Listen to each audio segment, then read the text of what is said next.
Welcome to Hit FI. This is Prashant again. Kerala model for COVID-19 is in fact a model for the world, not just the rest of states in India. News channels, irrespective of their political affiliation, are going gaga over this now. It is also saddening to see some people in India demeaning the achievement so far by tagging it as a communist state that is hiding all the data.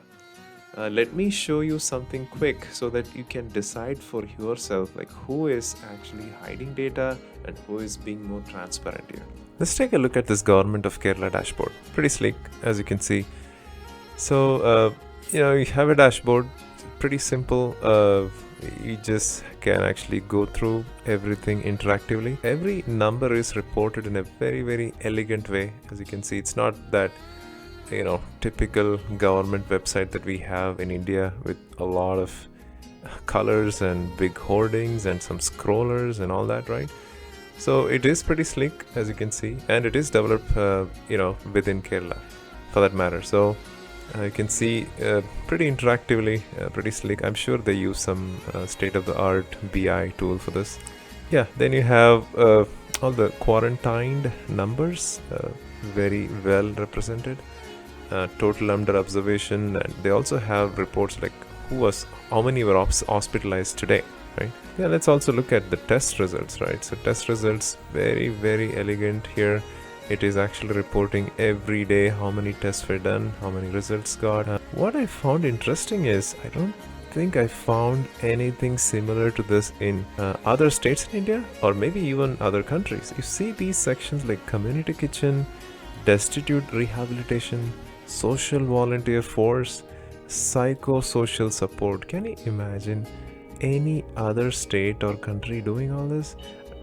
I may not have done all the research for other countries, but I'm sure Government of India website doesn't have anything closer to this, right? You see the community kitchen stuff. This we keep hearing about a lot, and I was really happy to see the numbers, right, in action here. So total number of individuals served through community kitchens. So every day you can see the number of people getting added, and they're actually keeping track and probably giving some ID for the people who are actually coming and serving, right? Look at that. Individual served, free meals, paid meals, home delivery. Oh my God. This kind of data collection requires a lot of effort, right? It requires some real next level of thinking, I would say. Then you have psychosocial support. This was like, it just blew my mind just to see this page, by the way. I mean, if typically you would see something like, hey, call this number, and nobody responds, right? But look at this. They have a dashboard for this, and they have kept track of how many calls they've got so far and from which place, which district in Kerala, and the breakdown of what kind of calls: stress, anxiety, depression.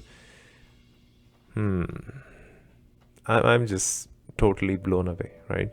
I mean, this is data in action, guys. I mean, we keep hearing, and a lot of news channels are reporting these things, but this is the thing.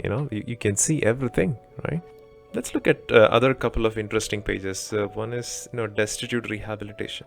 So they did keep track of the homeless support that they're giving.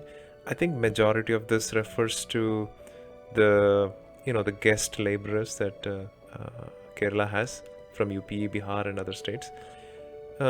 So they are being treated humanely, right? We keep hearing that, right? I mean, they're given meals, and they have been made to stay at various places, and they've been taken care very well compared to any other states.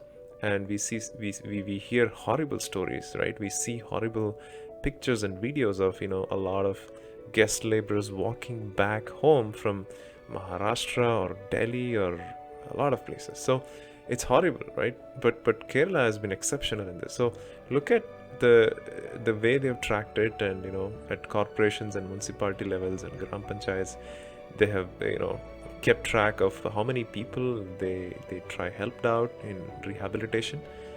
It also breaks down by the names of municipalities or corporations.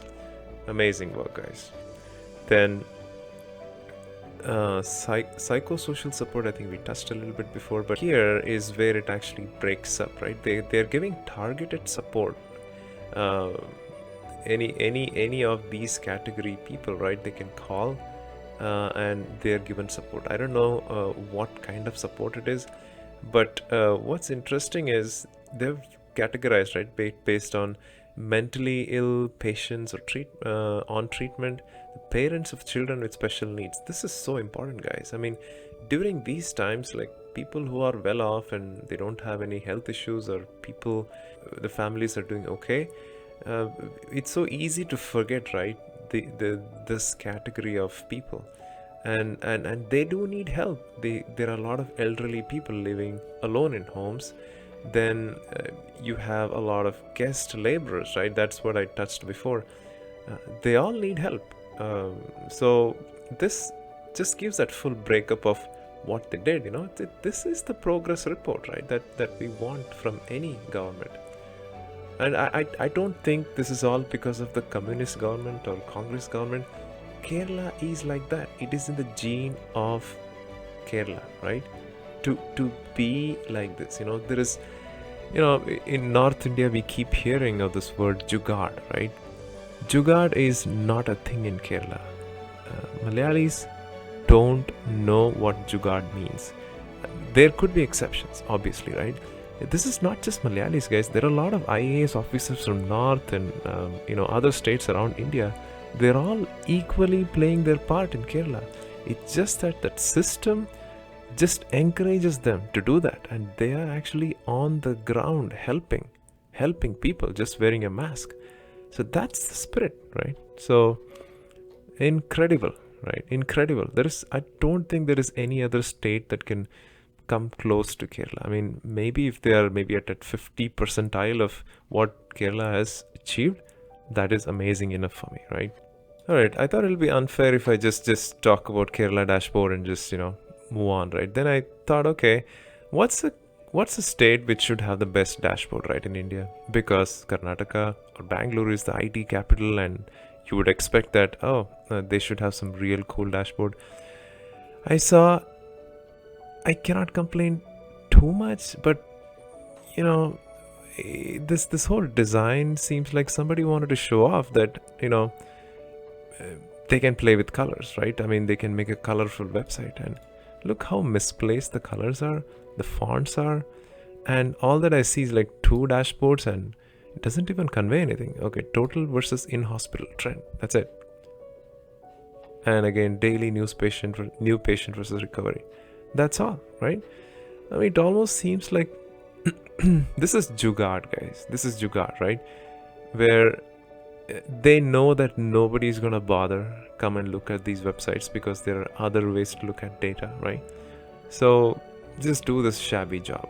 Somebody making enough money, as a government job, and maybe even outsourcing it to some other companies and just sitting there and just getting paycheck without working on anything. So anything can happen, right? So this is just another comparison, guys. I did research a little bit on Government of Kerala dashboard and their data and learned few things. They used Amazon Cloud Service and use Sprinkler as big data analytics platform for patient tracking. Folks, I myself work for a multi-billion-dollar corporation in US, and we are only taking baby steps in this field. We've been trying this for a long time. And look what Kerala government has done with the help of some private enterprises in a span of few weeks. It just requires that urge to solve problem, right? So as I end this video, every state has a right to be proud about themselves. But when you see a state handle a crisis situation so meticulously, keeping in mind all sections of society in mind, don't see it through the political lens. Please praise it and learn from it. As I said before, in Kerala, the feeling of community and the urge to help each other trumps politics, religion, regionalism, all those isms out there. Thank you very much, guys.